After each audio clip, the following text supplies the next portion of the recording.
আচ্ছা এই যে একটা গার্ডারে ক্লিপ, এটাকে ঢোকালাম ভেতরে, এটাকে ঘোরাবো, ঘুরিয়ে গার্ডারের ভেতর থেকে ক্লিপটাকে ঢুকিয়ে বের করে দেবো। এবার উল্টো দিকে দিলাম। এবার এটাকে টাইট করে যতটা টেনে টেনে টাইট করা যায় করলাম। এবার নিচ থেকে ওপর দিকে নর্মালি ক্লিপ ফাঁকা করা দরকার নেই। ফ্রন্টে কাজ করব, যার জন্য এখানে ঠিক 1 আঙুল মতন একটা সেকশন একদম মিডিল থেকে কান পর্যন্ত,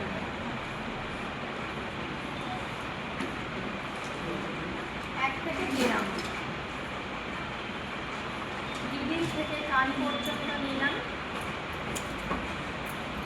এটা হচ্ছে ভলিউম পাউডার বা ড্রাই ডাস্টিং পাউডার বলা হয়। হেয়ারে যখন ক্রিম্পিং বা ক্রিম্পিং না করি, ব্যাককম করতে যাবো, ধরো সিল্কি হেয়ার, ব্যাককম করতে গেলে ব্যাককম বসে না, তো এই জিনিসটা হেয়ারটাকে অলরেডি রাফ করে দেয়। যখন তুমি ব্যাককম করবে সেটা বসিয়ে দেবে, মানে একদম ধরে রাখবে, ঠিক আছে।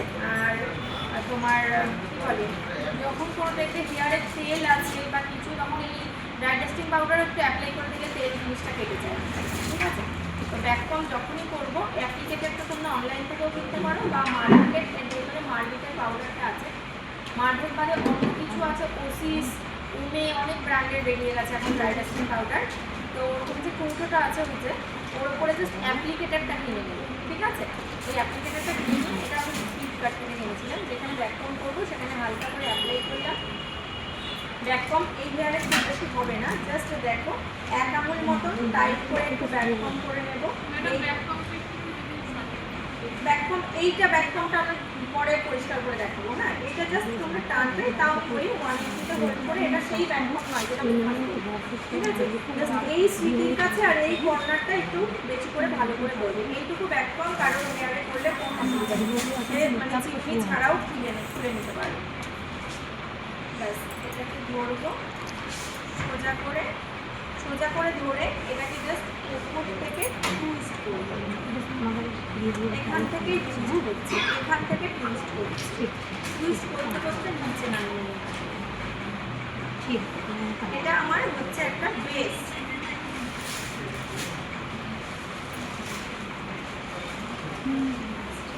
কানের কাছে ক্লিপ করবো, ঠিক কানের পেছনে দুটো ক্লিপ করবো, সেম এই সাইডটাও এরকম একটা বেস করবো।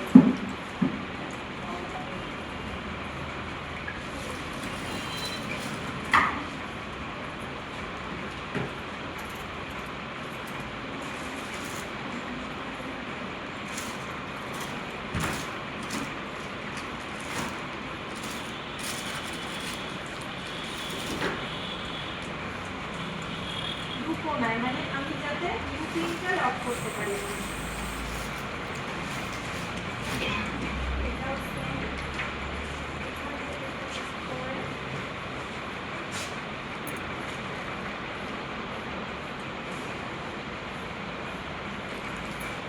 টাইট করে না, আমি পেছনে লক করি।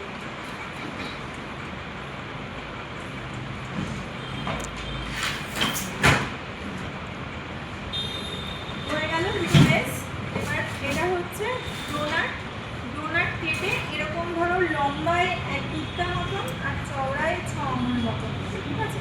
এটাকে কেটে জাস্ট ফোল্ড করবো এরকম করে,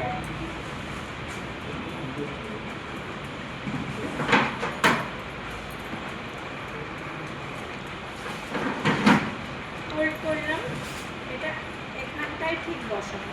এটাকে টেনে কিন্তু কানের পেছন পর্যন্ত নিয়ে যাবো, কানের ওপর পর্যন্ত যদি উঠে না থাকে, কারণ এতে তো বেশি ব্যাককম হয় না। যখন এটাকে ফেলবো তখন এই জায়গাটা চেপে যায়, দেখতে ভালো লাগে না, তখন পুরো শেপটাই রাউন্ড করতে হবে। আর এই সুতির এখানটাতেই ডোনাট বসাতে হবে, সেটা নেমে এতদিন না চলে আসে, যার জন্য এখানটায় ব্যাককম করতে বলা হয়, যাতে আমি ইউপিনটাই ব্যাককমে লক করতে পারি। এটা দিয়ে আমি ফার্স্ট এখানে বসালাম। এটা হচ্ছে মার্কেটের 5 নাম্বার ইউপিন। 5 নাম্বার ইউপিনটা কাছে রাখবে, এই ছোটো ছোটো জায়গাগুলো বড় ইউপিনটা লক করা যায় না, জাস্ট এইভাবে ঢুকিয়ে লক করবে।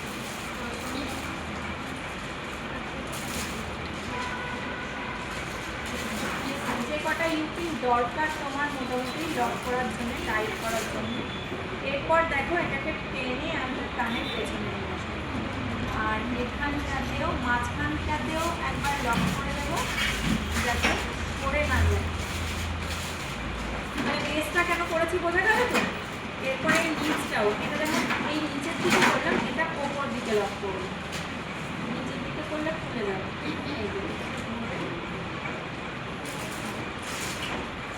ওপর দিকে লক করবো, ঠিক আছে। সেম ওরকম আর একটা করে নিয়েছি, যেটাকে এরকমভাবে রোল করবো, এখানে বসালাম,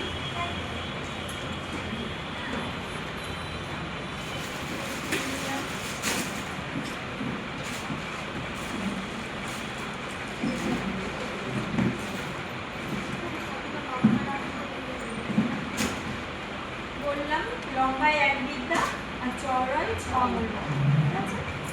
এটা দেখো আবার টেনে পেছনে নিয়ে আসলাম, এখানটাকেও লক করে দিলাম যাতে পেছনে সরে না যায়।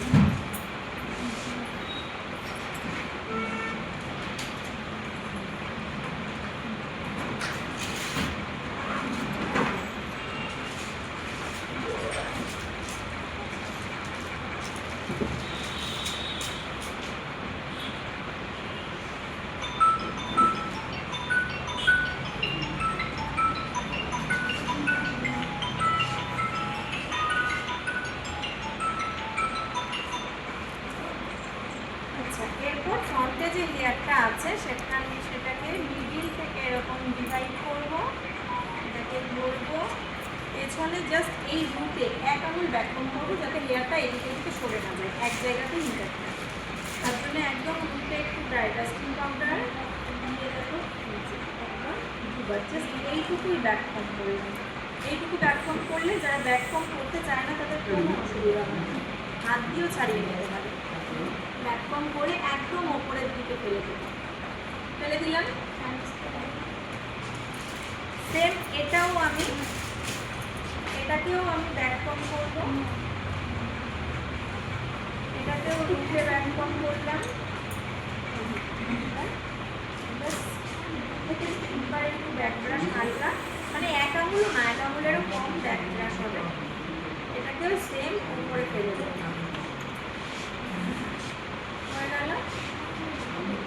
ভালো করে শাইন স্প্রে দেবো। দেখো চুলটা রাখলে অনেক সময় এরকম পড়ে যায় না, তখন ভালো করে শাইন স্প্রে দিতে হবে। সে চুলিং বলো বা বেস রেডি বলো, শাইন স্প্রে কিন্তু ভালো করে না দিলে হেয়ার স্টাইল ভালো করে করতে পারবে। শাইন স্প্রে দেবো সবসময় ক্লোজ, আর হার্ড স্প্রে দেবো সবসময় খুঁটে, ঠিক আছে। এটা পরে ক্লিন করবো, আগে এইটা রেডি করে নেবো, তারপরে দু সাইডে দেবো। এইটাও দেখো আমি বক্স সেকশন নিলাম, বোলপুরের কি আছে মানে কাছাকাছি, হ্যাঁ একবার দুবার এইটুকুই বাস।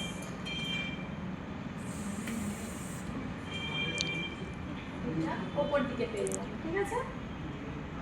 আবার সেম এটাও নিলাম,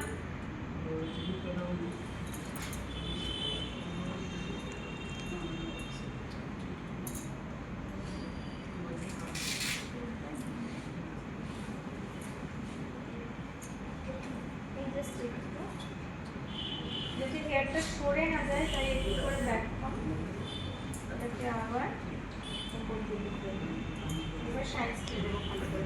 আচ্ছা এটা হচ্ছে শিলসের শাইন স্প্রে। শাইন স্প্রে তোমার অনেক ব্র্যান্ডের আছে, ওসিসের আছে, মার্ভেক আছে, ওমে আছে, কিনির আছে, সমস্ত কিছু। তো এটার দাম হিসাবে আর কাজ হিসাবে দুটোই আমার ভালো লাগে। সবসময় আমি যখনই ব্যবহার করি দেখবে শিলসের শাইন স্প্রে, মানে প্রাইসটাও কম আর কাজটাও হয়, মানে আমি কাজ সব কিছুতেই করতে পারি, এর বাদে আমি কোনো কিছু ইউজ করি, ঠিক আছে। তো ভালো করে শাইন স্প্রে নিয়ে নেবো,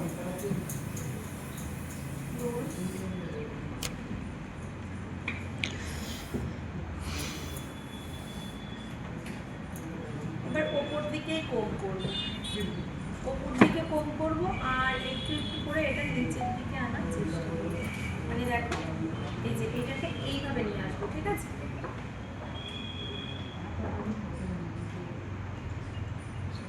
শাইন স্প্রে ভালো করে দিলে তুমি হেয়ারটাকে ভালো করে ম্যানেজ করতে পারবে। হেয়ার ভালো করে ম্যানেজ করার জন্য তোমাকে অবশ্যই ভালো করে শাইন স্প্রে দিতে হবে, কোম করতে হবে। অ্যাডভান্স হেয়ার করার জন্য যখন অ্যাডভান্স হেয়ার করাবো, কালকে থেকে পুলিং হেয়ার স্প্রে দিই, তখন কিন্তু ভালো করে মনে রাখবে যে আমার ফার্স্ট স্টেপ হচ্ছে ভালো করে যাতে ক্রিম্পিংটা হয়ে যায়। হেয়ারে ভালো করে ক্রিম্পিং না হলে কিন্তু অ্যাডভান্স হেয়ার হয় না। ক্রিম্পিং করলাম, 20 মিনিট পরে যদি ওই হেয়ার থেকে ক্রিম্পিং করে যায়, তখন সেখানে কিন্তু পুলিং লাইন চাই বলো স্প্রেডিং ভালো করে হতে যায়। তো এটা সুন্দর করে ফ্রন্টে চাইলে মুখো কেটেছো তুমি?